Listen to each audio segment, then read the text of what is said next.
Milan, hi. Good to have you with us. How have you been? Good. Good morning. Good morning. This is something which has been long in the making, right? And we've been wanting to, have this session for a very long time. Largely because, at least personally, I've been a big fan of Miles, something that you built and you were running for the longest time, right? And it, as bankers, it made our job very very easy, right? Our ability to communicate with our investors just became so much more, efficient at many levels, right? Till we got connected, I never knew that you were the person behind Miles, right? But was always in love with that product. And I think that just makes it so much more interesting and exciting at many levels. Now you're creating 1SilverBullet. Wonderful to know you've been a user for Miles for such a long period. So it really keeps me really happy. Great. Yeah, and now that you're creating 1SilverBullet, I've been a big, fan of what's happening in the wealth tech space, overall fintech space, right? But wealth tech, I think, has become just so much more interesting in many levels. I remember our days when, we used to crib about what's happening in the market, right? And India being very insensitive to the possibility of growth that wealth, these avenues could offer, right? Equity markets, debt instruments, variety of debt instruments that are there, right? PMSs, for example. A lot of these managed services. I think the way it's kind of grown in the last 2.5, 3 years is absolutely phenomenal, right? We never saw this kind of a surge. And that has made institutions just so much more, it's made the job for the institutions just so much more dynamic, right? And difficult at the same time. Where the need for having right systems becomes so much more important. And I think that's what you're really solving with 1SilverBullet. We're going to talk in this conversation a lot about that, right? But before we do that, Milan, you've been in this markets long enough, right? You've been one of the key pillars when it comes to digitization of, the Indian markets in many ways, right? I'd love you to talk about your journey, before we get into our conversation on 1SilverBullet and all the good things that you're doing there. Absolutely. So thank you very much for having me in, and wonderful to kind of respond to this query of yours. So the journey has been very interesting. Saw the entire industry evolve. Okay, from virtually there was no tagline as wealth manager when we actually started my journey, and when I started my journey, even there was no concept of a portfolio manager. There were. Right. I remember SEBI having only issued 7 or 8 licenses when I really stepped in for creating a product or a platform for portfolio managers. Right. And I was a big believer, being part of seeing Harshad Mehta scam, realized that people should not take their own decisions. They should go for a specialist who will help them, the way we go to a doctor for our all kind of health issues or any recommendations.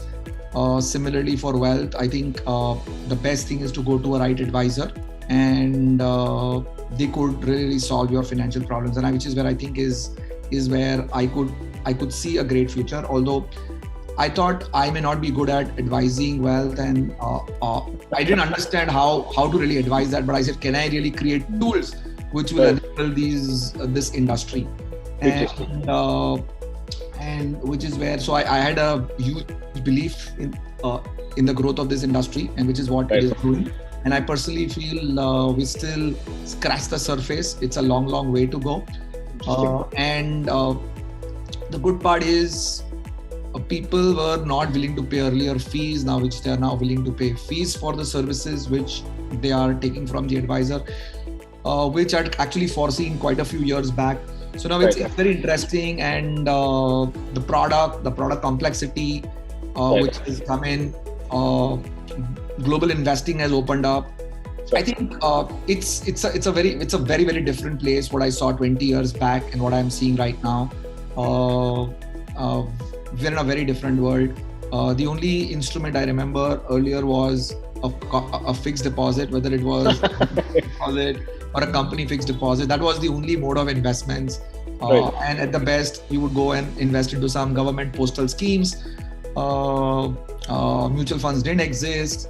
Products like structured notes, corporate bonds, they just didn't exist. Okay, and even if they existed, they were so minuscule. So I think the entire industry has evolved, and obviously, based on my experience, what I've seen, where I've been exposed to 40 plus countries, we're probably in a phase as a country where we didn't have wealth to make. Hence there was no wealth managers required. And you see that in last 20 years, the amount of wealth the Indians have created, and which is where you need wealth managers to really manage your wealth. Family office was an unheard concept. So I think it's changed completely. obviously, as a country, we've made a tremendous progress, and which is what is Right. really reflecting in this space. So yeah. Super interesting. Now, Milan, moving on to 1SilverBullet, right? Now, being a second-time entrepreneur, right? I would have. This is not a question that I get to ask a lot of people, right? Because there are, typically we come across in our conversations with first-time entrepreneurs, right? And there are quite a few of them. Second-time entrepreneurs are fewer, right? Guys who've done one innings, just want to sort of take a seat back, right? Relax for a bit, unwind, right? Decompress, as they call it, before they get to the next one, right? You very quickly got into the next one. What's been the motivation? Yeah, firstly, I sold my first venture only to really to pursue this idea of my second venture, very honestly. So that is the reason I was already motivated to really quickly start off. Because one of the key reasons I sold my earlier venture, Miles, was to really create 1SilverBullet, because I thought I would like to move from a product to a platform.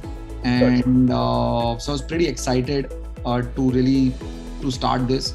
And honestly, I was waiting for my last day I was sold, and that very day I actually kind of kicked off my new venture. Interesting. So I didn't even take a day's break in this. Wow. So that was interesting, because I was pretty excited about it. Interesting. Awesome. Now, Milan, we're going to talk about 1SilverBullet, right? Miles was, like you said, right? It was a product. Now you're a platform. At 1SilverBullet, you are essentially, democratizing, possibility of investing, right? And you again into B2B sort of a business, right? Where you're essentially empowering a lot of these distributors to go out and focus on personalization, which is their core sort of a game and gig. And I think SEBI and, pretty much all of compliances that are getting built, and all the regulations and policies that are getting built essentially are now kind of defining the rules very, very clearly, right? What is also happening in the process is that the role of technology, for example, has just become so much more pertinent in many ways, right? Give us a construct and an understanding of what does 1SilverBullet do when you talk of, democratizing the possibilities of investing, right? Or offering such products in a B2B environment. I'd love to understand the construct of that, core of it.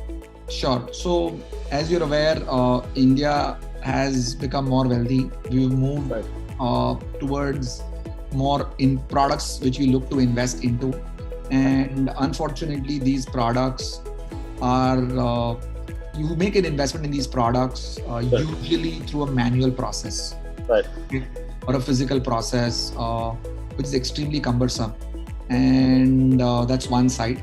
Secondly, the investors have become tech savvy, and they don't want to do anything physical documentation, because it's extremely painful. Thirdly, these products,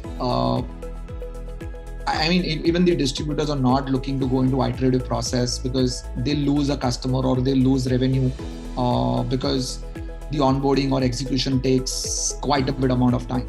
Sure. This is where I thought of solving this problem by creating 1SilverBullet, where we become a platform which kind of is a financial gateway, which allows the distributors and the manufacturers of the product to talk to each other in a standard way.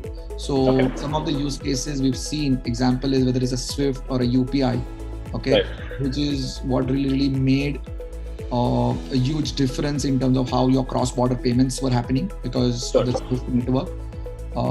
So two institutions could talk to each other in a common way, and which is what 1SilverBullet has aimed to do. And so far, we've successfully created a platform and onboarded 60 plus portfolio managers and alternate investment funds.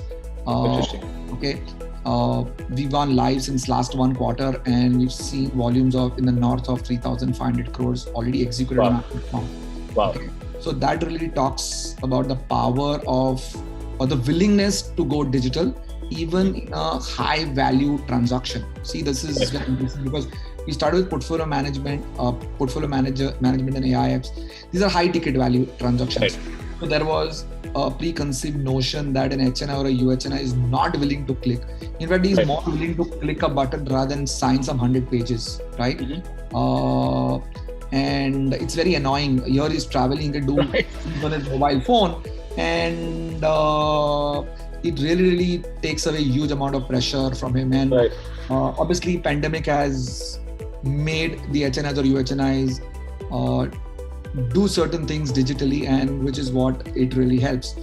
So 1SilverBullet is a platform which kind of connects all the stakeholders. It's not just a distributor and the manufacturer, but in case of PMS, it could be a custodian or a trustee, or in any case of insurance, it could be even an hospital or a path lab, whatever the stakeholders are.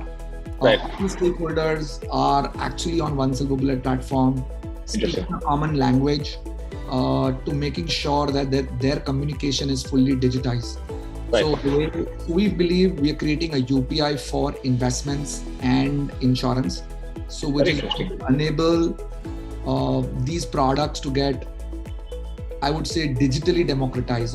So like today, the digitization has happened, but in some of the products, but they're not democratized. That means if I wanted to buy an insurance, I need to go on different insurance websites, barring Policy Bazaar or some of the guys who have done that fantastic job. But there is an opportunity for hundreds of such aggregators to exist, and 1SilverBullet is going to empower these guys go digital very quickly, so they can focus on personalization, because our job is to build the integrations and connectivity to their stakeholders, and they can focus on how they want to deliver the product to the customer, how they want to personalize their offering, how well they want to, so they can focus on their core. So because their strength is doing that in a right way, and we are enabling them also to go to market very quickly, because this is a very painful task. So we're building them the infrastructure ready so that they can plug in. And the way UPI did, the way, let's say for example, Google Pay runs on the back end of UPI, we expect hundreds and thousands of players to build their front end, and they would run on a 1SilverBullet back end to integrate. Yeah, so that's really 1SilverBullet all about. Yeah. Super. Then what's been the engagement on the distribution side of it, right? How many distributors, for example, IFAs, right? There are large and small institutions. In fact, in India, we're seeing, there was a phase when, IFAs, for example, were literally sort of exiting this industry, right? And largely because, the policy clarity was not necessarily there. The prices had come down. I'm not going to talk about that in this particular question, but what's happening on the distribution front of it? How many distributors have you been able to onboard, with 1SilverBullet? Okay, so just to give you an idea, firstly, we've onboarded 60 plus manufacturers of the product in last 1 quarter. We've onboarded few hundred distributors already on our platform. Interesting. Okay. Yeah, and some of them are fairly large tech-enabled platforms. There are some of the platforms who are in making, who want to go digital first. So they've started adopting 1SilverBullet APIs already. And people who are using us in a different way. So we have hundreds of distributors already onboarded on our platform, and we're seeing a huge amount of inflows of these distributors, because there are a lot of tech platforms who have thousands of distributors, thousands of IFAs are now getting plugged into 1SilverBullet. So let's say, for example, there is, let's say, an IFA network which has already a few thousand distributors. Once we connect to their technology, automatically you got these 1,000 IFAs at one shot. So this is how we're getting these distributors very quickly onboarded, and they're very eager to come onto our platform, because this helps them get rid of unnecessary paperwork and iterative process between the customers and these guys. Yeah. Interesting. Now, I would like to talk a little about competition, right? Now, when you talk of the B2B environment, there are a bunch of players that are essentially, working very closely with IFAs, right? They essentially empower them to set up a front end. In certain cases, offer them a back end, right? Which means that, and that essentially is largely to target exactly similar problems, right? but they're not necessarily as efficient, right? I think what they're trying to sort of do in the process is bring in more transparency, by getting them real-time rates, what's happening, what's not happening. So Ashu, I'll just interrupt you here and try to say that actually I'm empowering them. So some of these guys have already plugged into our platform. Interesting. Okay, so they're not a competition actually, because I'm enabling them to offer these products to IFAs. So it's no longer a competition. In fact, I am reducing their cost. I am taking away their headache, and we've at least 3 such providers which we're already live with one very recently, and another couple of them we're in a process of integrating with them so that they can offer to their thousands of IFAs at one go. Interesting. So, and we're not going to take names here, right? I think that's not. No, we're not going to take any names here. Yeah, so far. We're not going to take names here, right? No, but that's an interesting point, Milan, because there are many such players, who've been there, right? Who've been doing a lot of this aggregation at some level. But I think I hear you, right? When you say that there is. They were not necessarily transactional platforms, right? They were more information skewed platforms. Transaction was a minimal or smaller part of it. And I think essentially you are kind of enabling them and empowering them to offer this as an extension to their IFA network that they've built in their platforms. Now, Milan, there's a change that we've seen, right? Last 2 years have been very, very exciting from a wealth tech standpoint, right? While there have been, everybody is wanting to sort of, play the B2C game in many ways, right? And we've seen many players who come up. We've seen a huge surge in the capital, right? And here you are, continuing to play a B2B game, right? Which is that of empowerment. What makes you do that, right? And why do you choose to be in the non-glamorous side of the business, right? The times couldn't have been better, right? The kind of awareness that we always wanted in the markets, the kind of, the boldness that we wanted for people to be in markets, right? The kind of education that we wanted, all of that has come together, right? So this is actually that perfect time, right? And you've been in that B2B space long enough, right? You've seen that evolve. Why not transition? Why not look at the B2C side of things and continue to play the B2B game, right? Because a lot of my sense is going forward, a lot of this is going to move into a platformized, a way of doing things, right? What's your why did you let me do that? So as you rightly said, B2C is extremely glamorous. You could be known by everybody, but I'm not sure how many B2C platforms will survive at the end of the day, because as we are all aware, their CAC or customer acquisition cost has been insanely high. Okay, so obviously it is not a easy game for doing B2C. Okay. Sure. And my bet is that as an industry, as wealth as an industry is going to succeed. And let me empower all these B2C guys. So whoever is, I don't care. I'm likely to be successful because it will run on my infrastructure, right? Interesting. And I'm going to get a transaction fee for every transaction they do. So whether, let's say there are hundreds of B2C players, let's say 30 survive and 30 do well, 70 don't. Doesn't matter. Interesting. But I'll be powering. I hope I power all of them. Empower. I mean, I be the pipe for them, and whichever 30 survive at the end of the day, I will. I am likely to get my share of revenue for yeah. So interesting. So that's you're making a weatherproof system, right? Which is very interesting. I think I kind of concur with what you're saying, Milan. I think the consumer side market is going to go through a massive transition, right? I think people. I think one of the trends that has become so much more interesting in many ways is that people are now wanting to transact themselves, right? So essentially this DIY culture kind of coming in. Right. I think that shift is going to be phenomenal, right? My sense is I think it's going to grow even further, right? I think a certain set of people are going to need very specialized advisory services, but I think retail in general is going to move into a very DIY kind of a culture, right? And I think we've seen that surge with Zerodha and similar platforms, right? People are now getting concerned about the cost of transaction. Now, Milan, coming to the cost of transaction, right? Now, this is also an industry, and this is more a business model question, right? Of course, this is an industry which is going through there are many models that have been practiced, right? There are models that are coming in where advisors are charging a certain fee on X amount of fee on the management of funds. The earlier the kind of commission structure that we had, right? A lot of that is gone away, right? Because there are direct inputs that you can kind of do. There is just so much of fluidity in this entire thing, right? The models are not.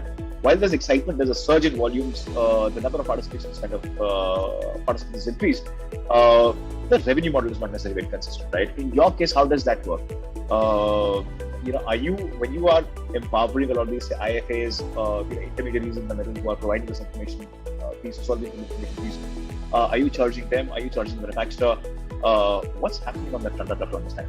Right. So just to give you a bit of light on our revenue model, our revenue model currently is structured in a way where we get a fixed transaction fee based on the kind of a transaction it is, whether you're onboarding or you are doing top up, redemption, switch, SIP, you're buying an insurance policy, paying a premium, whatever it is. Yeah. We've seen there is a cost. Just to give you a theory, there is a cost to do this transaction today physically or manually, which a manufacturer is paying. Okay. So let's say that is 100 hypothetically, which is already spending. By doing digital, he's saving this 100, and we're saying we want to take a small piece of that 100 from you, so that any case you're saving 100, so they don't mind paying 50, 60 to get it digital. That's point number one. Point number two, I'm enhancing to increase the revenue, because usually these transactions which are manual in nature would also take some time to process and execute it, and to that extent, the revenue is lower by anywhere between 0.5% to 5%, depending upon the speed of execution. So I'm actually increasing the revenue by anywhere between 0.5% to 5%, and which is where then so currently our thought is, or rather we're charging the manufacturer a small fee on the transaction. We are giving our technology, which is either the APIs or even the front end, for free to the distributors to really adopt it. So it helps them save their cost and time both, and so then they can. So technically, we're not charging anything to IFAs or distributors. So whether they use our front end, whether they use our APIs, there is no cost. Interesting.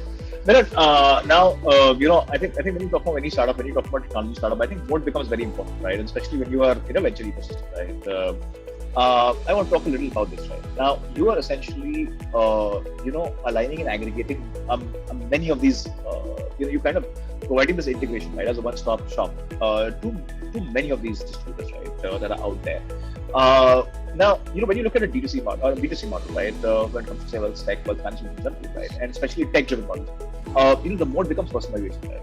The mode becomes your ability to understand a certain individual, the risks around it, right? So the models that you're running essentially become your moat in the process, right? And as you go along, it just thickens up, right? Which essentially means that it will be very difficult for that individual or that family offers to exit your ecosystem of sorts, right? When we talk about a B2B model, and especially the kind of model that you are in, where it's about aligning already existing players. It can get commoditized very, very quickly, right? There can be other players who could sort of come in and undercut, which is a very standard sort of thing, right, in a B2B environment.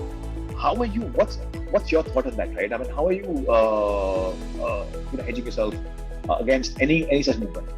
Yeah, so very interesting question. Obviously, this can get commoditized.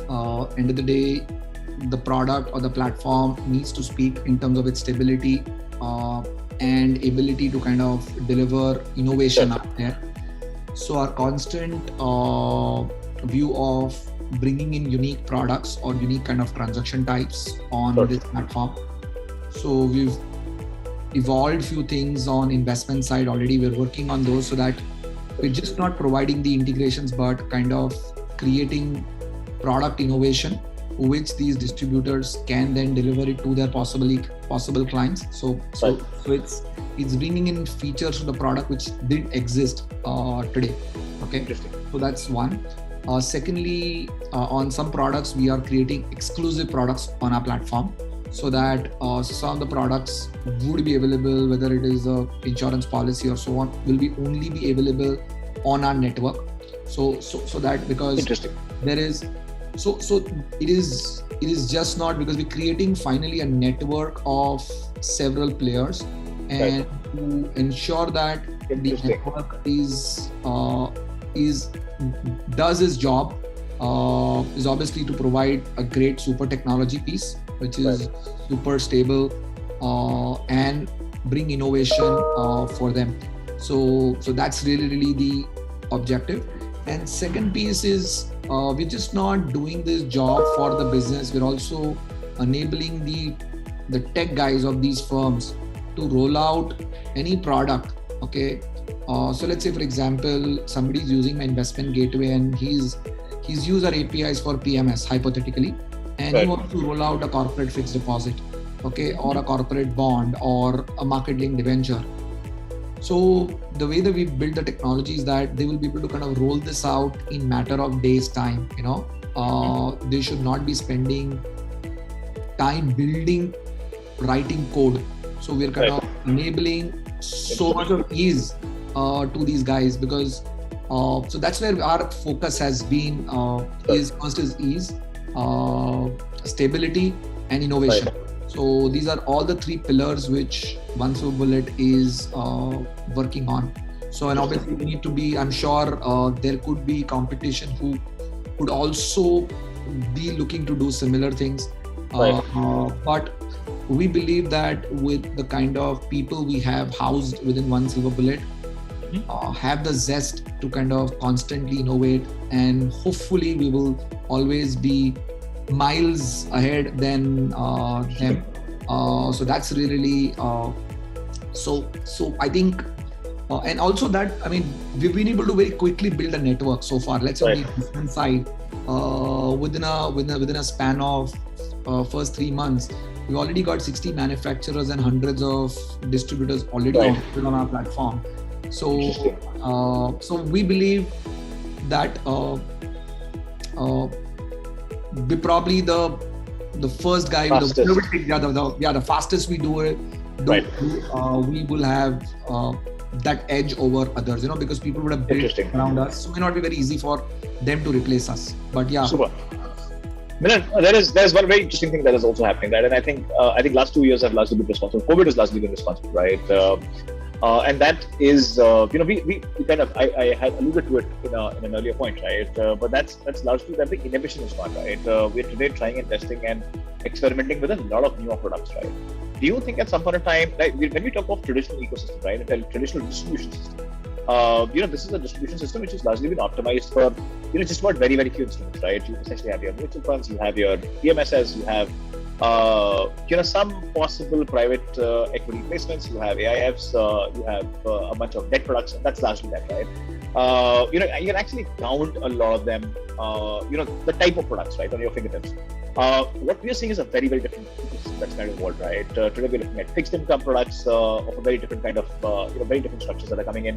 We are seeing people participating in, equity in a very different format, right? So, for example, communities are now kind of pooling in capital, right? Crowdsourcing is becoming so much more important. We're seeing a lot of participation in cryptos, right? Or crypto looking like assets, right? That have a kind of an underlying. So essentially, what is happening is that there's a lot of that movement which is happening, right? We're becoming just so much more experimental at many levels, right? Now, a lot of these distribution ecosystems that we're kind of preparing for, and this could possibly be leakage as well, right? Is not necessarily prepared, and they don't necessarily understand a lot of this shift that is coming in. Given what you are, right, a technology company, and you have to sort of build for everybody, thinking of the end consumer. What's your sense of it? I mean, do you think your role will eventually graduate from being just a technology platform and empowering a lot of these players to then also helping them understand the newer varieties of products that are coming in? Because that possibly exclusivity is something which you might have highlighted, right? I think sets you apart from vis-a-vis a lot of competition that could crop up in the future. That could also be your defense in the process. Do you think you will have a role to play in educating this distribution ecosystem going forward? Absolutely. I think Ashu, you really got it right. We're going to play that critical role where whenever there is a new complex product or any product needs to be kind of push through. And because we'll have thousands of distributors already on our network, to educate them and actually kind of get them ready to start distributing these products, in turn really educate their end customers as well. We will be playing a very critical role there, because the network is already there. It will be very easy for any product manufacturer to kind of push their products very easily, and which is what our real strategy is all about, where and how these offerings could be exclusive to us, and which is what so let's say there is a set of bunch of players who have a product and which is very innovative. We can push them through our network because the distributors will already be on our network. So that is really interesting. Yeah, the thought. I think it'll be interesting to see when all of this comes together, right? I think you're in a phase one of your journey, right? I think it'll be very interesting to see, when the second phase kicks off, right? When you kind of start with that, it'll be very interesting. Milan, global investing is something which has become so much more exciting, right? There are many PMSs, many mutual fund houses and asset managers that have come up with products for global markets, right? We've seen many players coming in, who are giving direct access into global equity markets, right? Is that something do you think is going to be a part of what you're doing? India is still in its infancy, right? Something that I think both of us agree on from an investment standpoint, right? But do you think this is something which is going to be part of your core strategy going forward? Absolutely. So I've been a firm believer of open markets or full convertibility, and we will have the access to many global products, which today are confined in. We have limits of $250,000 a year, right? And there are some very interesting players who've already built things around it. Right. So now we could be partnering with some of those guys, possibly, or I've already built in my earlier avatar, very honestly, with integrating with several other kind of aggregators. Okay. Right. So let's say there was a Spanish bank which used to sell close in more than 50,000 funds were available on the network. Okay. Right. So there are enough networks which 1SilverBullet will be looking to connect to. So end of the day, for any aggregator or a wealth manager, we could be a single source for accessing all these products. But yeah, there are several limits and constraints which today SEBI plays a role of. Right. We cannot access this product because of, let's say, an omnibus structure and so on and so forth. So obviously we will have to work through the regulator to really solve some of those issues. It's first just not allowing a limit to be enhanced, but also the way some of these products have been distributed or they've been kind of structured. And unfortunately, nobody's really worked with SEBI to really solve some of these issues, which 1SilverBullet will take it up with them and see how we can resolve some of those technical issues which are there. We're towards the end of the conversation, right? So 5, 4, 3, 2, 1. Splendid, right? We're towards the end of a conversation, right? Now, it's almost a half futile question, but I'll still go on to ask you this, right? We've covered quite a bit of this, and that's why I say it's half futile, right? But what are the next 2 years like, right? I think you're in a very, very interesting position. You come with all of this knowledge. You've seen the market's transition. You've seen the necessity of some of these, features, right? While we in the technology ecosystem continue to wave off, how technology is kind of solving for it. I think we still do not, and I'm sure you have that. You're at that vantage point to understand that the market is still kind of breaking ropes when it comes to many of these pieces, right? So you don't necessarily have to solve it with an excessively intelligent piece of technology, right? You just have to enable some very basic things in the process, and the market is going to, the impact is going to be just so much more higher in the markets, right? And I think that's possibly, what your thesis really in the game is. What are the next 2 years like, right? In that with that leg of work. Yeah, so our job would be to kind of bring in as many products firstly on our platform. That's going to be our key focus area, because more the supply which is available on our platform attracts the distributor to use one single gateway for all needs. So I think our focus would be to bring in as many products on our platform, as many manufacturers on our platform, which really helps do this. I mean, and really make sure that we create enough tools which will allow things to go digital as soon as possible, because that's really the need of the hour. So we are working on tools on every aspect which will enable the manufacturer or the distributor of these products to go really digital as soon as possible. So I think we have a lot of hard work which is to be done in next couple of years. I feel at least 3 more years where we'll have to put in loads and loads of effort to really get this network to a size which is enviable, and hopefully grab as much market share of the transaction as possible. So that is what 1SilverBullet be really looking for. Interesting. And then, last question, very cliched, right? But I think I still want to ask this question. I think this is just much more important. And which is,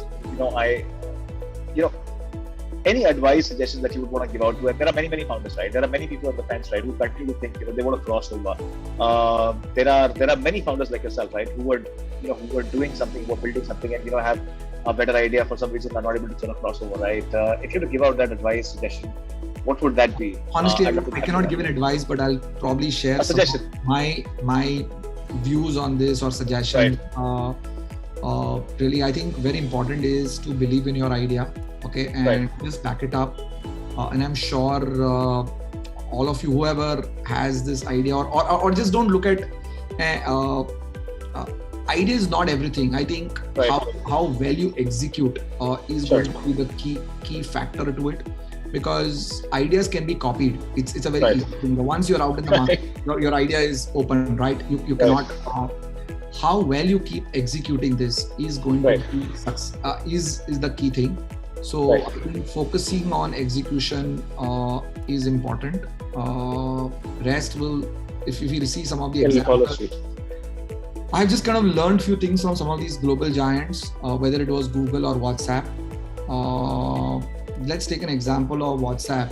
An instant messenger was always existent, right? It was nothing new. Whether it was BlackBerry Messenger or Yahoo Messenger, they all exist. Right. WhatsApp is nothing but another messenger. Okay. The only thing they tweaked, okay, was a better technology, obviously, and the execution was amazing. And the only thing they tweaked was the ID became the mobile, your phone number or your mobile number became your ID. Okay, which is where in each of the other product, okay, Yahoo Messenger had their own ID, or BlackBerry had another whatever BBM ID. BBM, yeah. Okay. So what it didn't carry was a very simple idea which WhatsApp did was better execution. A bit of a tweak in the whole execution was making the phone number as your ID. So the idea may not be very a big game changer, but how well you execute this. Google was probably the 250th search engine which was launched. But just the better execution. I'm sure most of us don't use any other search engine besides Google, so you will never be the first. Don't mind it, but just focus on your execution. I think that will be the key for your success. Yeah. I one quick point, right, on the WhatsApp piece, right? I believe that a large part of their reason of success was that they were, device agnostic, right? I think which BBM essentially went wrong on. They realized it later, but I think by then they lost the game. Milan, what a phenomenal conversation this was, right? What a phenomenal conversation this was. I think. You made me think. I mean, wealth is something that I understand fairly well, right? I've seen the markets evolve. I've been in the markets for a long time. I have had the opportunity of talking to many founders, who are solving for a B2C environment, right? I continue to question them a lot on personalization, right, and what possibly personalization can do to a large extent. And I think, and I would want to concede that I thought distribution is always something which is sorted for. I think today's conversation has just been such a revelation. Distribution is something which can be so much more powerful in many ways, right? Irrespective of what happens in a B2C sort of an ecosystem, because that's something which will constantly have to evolve, right? Those are models which will never be able to factor in all the risks that can exist, right? There's possibly a far more defensible model that can be built, right? And that's essentially what you are out there to do, which just makes it weatherproof, like we said, right? At many levels, whatever happens in the market, I think this is something which is going to be a constant piece, which will stick put, right? So we wish you all the very best, Milan. This is something, like I said, right? This is coming as a new learning, right? I would possibly go back post the discussion and kind of reflect back on, some of the things that we take for granted, right? That are not necessarily, which is not necessarily the right way to do it. I think you are redesigning the rules of the game in many ways, right? I think distribution is something which continues to be very, very powerful. You're kind of re-energizing that entire zone, and like I said, right, you're empowering many of these players to do better, right, and deliver better to their customer. Milan, it was a pleasure to have you. Thank you so much for doing this, right? I look forward to having you with us much sooner, talking about some of the other nuances, when you go out to solve for a large market like it. Thank you so much for doing this. Thank you. Thanks. Thanks.